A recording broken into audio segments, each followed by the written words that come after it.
नमस्कार, मैं समाज तक मीडिया से विजय प्रताप सिंह। जैसा कि विकास खंड हरचंदपुर के अंतर्गत ये विद्यालय है ग्राम पंचायत मदन टूसी।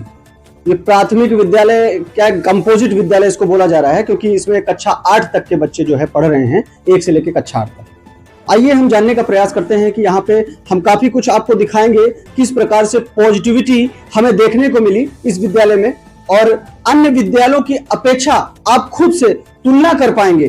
कमेंट करके आप खुद बताएंगे आप अपने आप से कि यह विद्यालय और इसके पहले पूर्व विद्यालय जो दिखाए जा रहे हैं समाज तक मीडिया के माध्यम से, इनमें और उनमें अंतर क्या है। आखिरकार यहाँ पर क्या कमी दिखी आपको और वहां पर क्या कमी दिखी, अंतर जरूर आपको दिखेगा, सच्चाई हम जरूर दिखाएंगे आपको। आइए जानने का प्रयास करते हैं। हमारे साथ अध्यापक हैं विद्यालय के। जी, अपना नाम बताइए। मैं रविंद्र प्रताप सिंह, शिक्षा मित्र, कंपोजिट विद्यालय मदन टूसी से। जी जी, अच्छा, आज यहाँ पर आप अध्यापक यानी कि शिक्षा मित्र में कितने दिनों से हैं, कितने वर्षों से हैं? मैं यहाँ पे लगभग 22 साल से।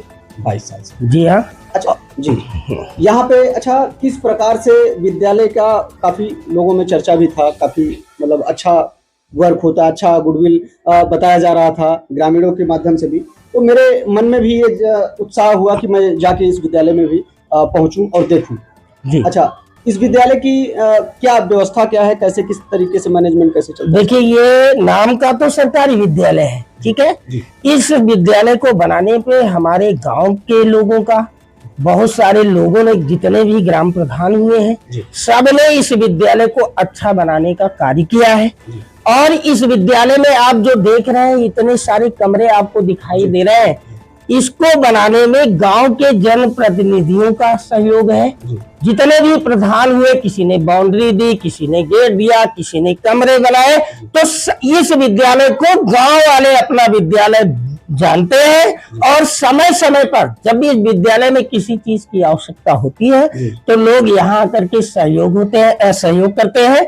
और हमारे जो टीचर है, अभी आपने देखा मैंने 28 तारीख को वार्षिक उत्सव किया था, ठीक है। और उस कार्यक्रम को सफल बनाने के लिए हमारे 4 टीचर हैं जिनको जो है मंत्री जी ने सम्मानित किया है प्रशस्ति पत्र दे करके।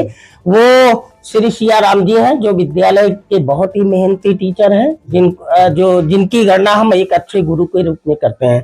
दूसरा निशा गोस्वामी जी है, जो बहुत अच्छी टीचर है, यहाँ विद्यालय में उपस्थित भी है। वंदना पाल जी है, उन्होंने भी विद्यालय के लिए अच्छा कार्य किया है। मैं स्वयं 5 बजे तक विद्यालय में रह करके मैंने नवोदय, आपने देखा होगा कि बहुत सारे विद्यालय हैं जहां से नवोदय में बच्चों का सिलेक्शन नहीं हो रहा है। हमारे यहाँ 15 बच्चे कक्षा 5 से नवोदय के सभी 4 लोगों ने मेहनत करके अलग से क्लासें चलाई और लगभग 3 घंटा स्ट्रेट क्लास चला करके आज हमारे विद्यालय की स्थिति हम कह सकते हैं कि किसी भी प्राइवेट विद्यालय से हमारा विद्यालय कम नहीं है। और ये सब कार्य हो रहा है गांव वालों के सहयोग से, गांव की जनता के सहयोग से, गांव के अभिभावकों के सहयोग से। निश्चित रूप से हमारा विद्यालय इस वर्ष जैसा कि आपने बताया कि नवोदय में 15 बच्चे सेलेक्ट हुए, तो इसी वर्ष सेलेक्ट हुए? नहीं, अभी परीक्षा हुई है, उसका रिजल्ट आना बाकी है। एक क्लास कक्षा 5 से, जिसमें कि 27 बच्चे हैं, उसमें से 15 बच्चों ने नवोदय की परीक्षा दी है।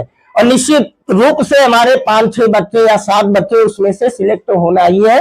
और अभी एक बच्ची है अनन्या पाल, जिसने जो है विद्या ज्ञान प्रतियोगिता में सफलता हासिल की है। अच्छा, इस विद्यालय में 8 तक देखा जाए तो बच्चे कितने होंगे टोटल? कक्षा 8 तक टोटल बच्चे 265 बच्चे हैं, दोनों तरफ मिला करके। जी 265 बच्चे। और बताना चाहता हूँ, इस विद्यालय को उपस्थिति के लिए मंडला आयुक्त रोशन जैकब के द्वारा इस विद्यालय को सम्मानित किया जा चुका है। निश्चित रूप से हम लोगों का एक प्रयास है कि शिक्षा के क्षेत्र में कुछ अलग किया जाए, क्योंकि लोगों की सोच बन गई है कि प्राथमिक शिक्षा में पढ़ाई नहीं होती है। लेकिन आप हमारी क्लास में आकर के देखिए, हमारे टीचरों द्वारा जो पढ़ाया जा रहा है उसको देखिए, आपको खुद ही अनुभूति होगी कि प्राथमिक विद्यालय मदन टूसी एक अलग कार्य कर रहा है। और निश्चित रूप से इससे पढ़ाए हुए बच्चे हमारे पढ़ाए हुए बच्चे दरोगा, डायरेक्टर, इंजीनियर और बन करके यहीं पे पढ़े हुए बच्चे आगे जा करके नाम रोशन कर रहे हैं। तो एक गर्व होता है कि हमने किसी बच्चे को पढ़ाया, इस काबिल बनाया कि आज समाज में वो समाज के लिए कुछ कर रहा है। और इससे पहले इस विद्यालय को बनाने में अगर हम याद करेंगे तो कई लोगों का नाम आएगा, जिसमें एक एनजीओ चलाती थी डॉक्टर उर्वशी साहनी और पूर्व जिला पंचायत सदस्य नागेंद्र सिंह, जिनका इस विद्यालय के बनाने में बहुत अच्छा योगदान है। उसके बाद प्रधान हुए लाल सिंह, इस गांव के जो पहले मिनिस्टर थे, उन्होंने भी इस विद्यालय के लिए जमीन दी और बहुत अच्छा कार्य सजाने का कार्य किया। उसके बाद भी एक हुए थे, उनको कहते हैं अयोध्या प्रसाद जी, उन्होंने भी विद्यालय के लिए कार्य किया। और अभी आप जो इंटरलॉकिंग देख रहे हैं आदरणीय जो प्रधान है बबलू भदौरिया जी के द्वारा किया गया है। तो मैं सभी जनप्रतिनिधियों का आभार व्यक्त करना चाहता हूं कि आपका विद्यालय अच्छा बना। ये किसी टीचर विशेष का विद्यालय नहीं है, ये गांव का विद्यालय है और निश्चित रूप से गांव के लोगों के द्वारा इसका कल्याण हो रहा है। अभी जो कार्यक्रम किया उसमें बहुत सारे पढ़ाए बच्चों ने आर्थिक सहयोग करके इस कार्यक्रम को सफल बनाया और ये विद्यालय आपके सामने जैसा है। आपसे जानना चाहेंगे, अगर गांव का कोई भी व्यक्ति आपके विद्यालय में आए और कुछ जानना चाहे कि आप मान लीजिए लेट से आ रहे हो या कोई अध्यापक लेट से आ रहा हो, क्या उसका अधिकार है ऐसा कि कोई उसको मान्यता अलग से लेके आनी पड़ेगी? और वो गांव का ही विद्यालय आपके प्राथमिक ग्राम पंचायत का ही हो, व्यक्ति हो, नागरिक हो और आए कुछ देखना चाहे, जानना चाहे, क्योंकि बच्चे भी छोटे छोटे गांव के ही पढ़ रहे हैं, तो इसमें क्या लगता है आपको? इसमें क्या? देखिए, बड़ी खुशी की बात है, कोई विद्यालय में आए तो आपकी अच्छाइयां ही तो देखना चाहता है।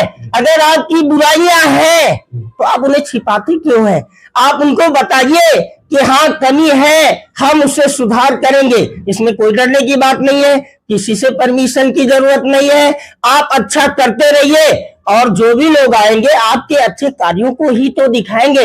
अगर हम लेट से आ रहे हैं, अगर किसी ने हमें दिखाया कि हम लेट से आ रहे हैं, निश्चित रूप से हमें खड़े होकर उससे कहना चाहिए कि आइंदा से ऐसी गलती नहीं होगी। इसमें कोई बुराई की बात नहीं है। मैं तो सभी का स्वागत करता हूं, गांव के एक एक व्यक्ति का स्वागत करता हूं, मीडिया बंधुओं का भी स्वागत करता हूं जो आकर के विद्यालय की कमियों को दिखाते हैं और उन पे कार्य करने का अवसर मिलता है, ताकि वो अगली बार आए तो हमारे विद्यालय उससे भी अच्छा हो। अक्सर ज्यादातर मीडिया को, साथियों को फेस करना पड़ रहा है कि बहुत सारे प्राथमिक विद्यालयों में या कंपोजिट विद्यालय में जा रहे हैं तो वहां पर क्या है कि उन्हें रोका जाता है, सीधे जो है उन पे आरोप प्रत्यारोप लगाए जाते हैं कि नहीं, आप सीधा जो है परमिशन जो है आप उछले स्तर से लेके आइए, तब आइए। मतलब ऐसा क्या है कि जो मीडिया जो है कुछ अलग से दिखाना चाहता है या कुछ छुपाने का प्रयास किया जाता है? कुछ लगता है इस पर कुछ अपना? देखिए, ये अपना अपना सोचने का नजरिया है। हमारे हिसाब से अगर कोई विद्यालय देखने के लिए आता है, चाहे वो मीडिया का हो, चाहे वो अधिकारी हो, चाहे जो भी हो, अगर हमने कमी नहीं है, अगर हमने मेहनत से पढ़ाई की है और हमारे बच्चे आपके हर सवाल का जवाब देने के लिए तत्पर है, तो हमें किसी से डरने की आवश्यकता नहीं है। आप बेबाक होकर के मेरे क्लास आ सकते हैं, आप बच्चों से पूछ सकते हैं क्या पढ़ाया गया है। और हम तो सभी से कहना चाहता हूं कि सरकार हमें पैसा देती है इसीलिए कि हम मेहनत से पढ़ाए और इन गरीब बच्चों का भविष्य ऐसा बनाए कि लोग जब बन करके कुछ निकले तो गर्व से कह सके कि ये पढ़ाए हुए बच्चे हमारे हैं। हाँ, इसमें डरने की कोई बात नहीं है। हम मीडिया के लोगों का भी धन्यवाद करेंगे कि समय समय पर आकर के आप हमारी अच्छाइयों को, आप हमारी बुराइयों को दिखाने का कार्य करेंगे तो निश्चित रूप से समाज सक्रिय होगा, अधिकारी जिम्मेदार होंगे, जहां जो भी त्रुटि होगी वो ठीक होगी। इसमें किसी प्रकार की कोई दिक्कत नहीं है। जैसा कि आप देख पा रहे हैं, जिस प्रकार से मीडिया का सच का दर्पण होता है, मीडिया का जो आईना है सच का दर्पण बताया जाता है, और उसी प्रकार से जैसा कि अध्यापक ने बताया कि सच दिखाने से हमें कोई परहेज नहीं होना चाहिए। हमारी कमियों को उजागर अगर मीडिया कर रही है तो ये बहुत अच्छी बात है, धन्यवाद है उनका। कम से कम वो सही और गलत जब वो समाज को दिखाएंगे या बताएंगे, उसके बाद हम उस पर सुधार भी कर पाते हैं, वो चाहे अधिकारी हो, चाहे अध्यापक हो, वो चाहे बच्चे हो।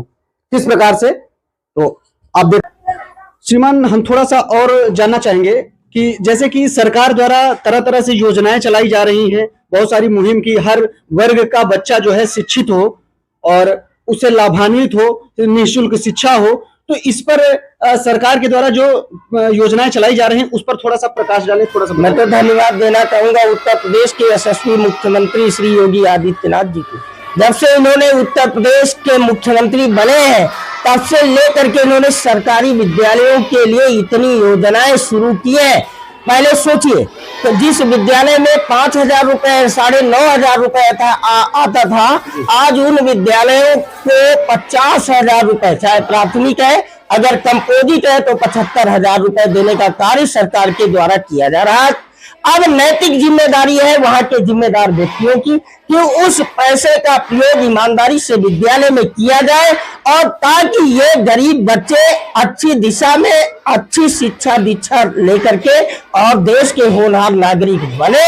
सरकार लगातार प्रयास कर रही है और मैं तो धन्यवाद देना चाहूंगा मुख्यमंत्री। अच्छा, जैसे कि मैंने अभी ग्रामीणों से भी जानना चाहा, मैंने अभी बीच में ही कुछ जगहों पे मैं गया, वहां पे देख रहा हूं कुछ विद्यालयों में बताया जाता है कि ग्रामीणों के द्वारा कि श्रीमान जैसे कि राशन को लेकर देख पा रहा हूं, कई जगहों पे गया हूं और वहां पे क्या है कि एक दिन निर्धारित किया गया है दूध को लेके कि बच्चों को दूध भी मिलना चाहिए जैसा कि सरकार चाहती है। तो बहुत जगहों पे दूध जो है बचाया जा रहा है, यानी पैसे बचाए जा रहे हैं, यानी भ्रष्टाचार किया जा रहा है, हम यूं कह ले। तो हम ये जानना चाहेंगे कि आपके द्वारा आप दूध का मानक क्या है, कितना? देखिए, प्राथमिक विद्यालय के जो बच्चे हैं उनके लिए सरकार द्वारा 150 ग्राम, ठीक है ना, दूध की व्यवस्था प्रति बच्चे के हिसाब से की गई है।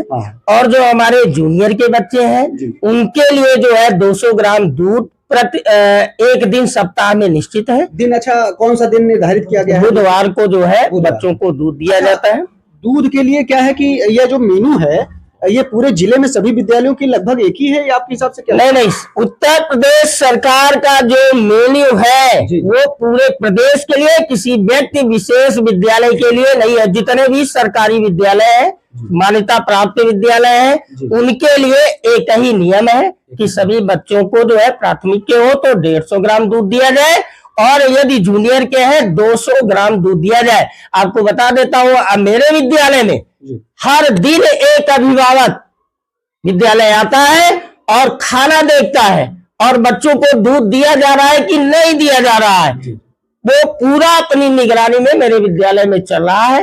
कहीं किसी प्रकार की कोई दिक्कत नहीं है। हर बुधवार को 25 से 30 लीटर दूध हमारे विद्यालय में वितरित किया जा रहा है। इसके लिए एक दुकान एलाट है, आपको जाकर के अगर सत्यता जानी है तो वहां पर भी आप जाकर के पूछ सकते हैं। बहुत अच्छा, जैसा कि आपने देखा ये विद्यालय मदन टूसी, आपने यहाँ की सत्यता को देखा कि किस प्रकार से निर्भीक होकर अध्यापक कैमरे के सामने फेस कर पा रहे हैं। और यही आपको समाज तक मीडिया के ही चैनल पर आपको दिखने को मिलेगा कुछ विद्यालयों के बारे में जो कैमरा देखते ही भाग रहे हैं। आखिरकार क्या ऐसा होना चाहिए? क्या ऐसा कोई संविधान है? क्या ऐसा कोई कानून है, नियम है कि आप कैमरे से भागेंगे? आप कह रहे हैं कि नहीं, हमारा ये संस्था है, इसमें आप जो है नहीं आ सकते हैं। देखिए, जैसा कि यहाँ पर जानकारी मिली, ये ग्रामीणों का विद्यालय है, यानी कि सभी ग्रामीण जन का सहयोग मिल रहा है बराबर। अभी जैसा कि बताया गया कार्यक्रम हुआ अभी 26 जनवरी के उपलक्ष्य में, और जिसमें ग्रामीणों का भी बढ़ चढ़कर बहुत अधिक सहयोग रहा और होना भी चाहिए। ऐसे ही शिक्षा जगत में बच्चों को अधिक से अधिक लाभ मिलेगा जब हमारा ग्रामीण जन जहां पर विद्यालय है वो जब जागरूक होगा तो किसी भी प्रकार से समस्याएं उत्पन्न नहीं होंगी। जय हिंद।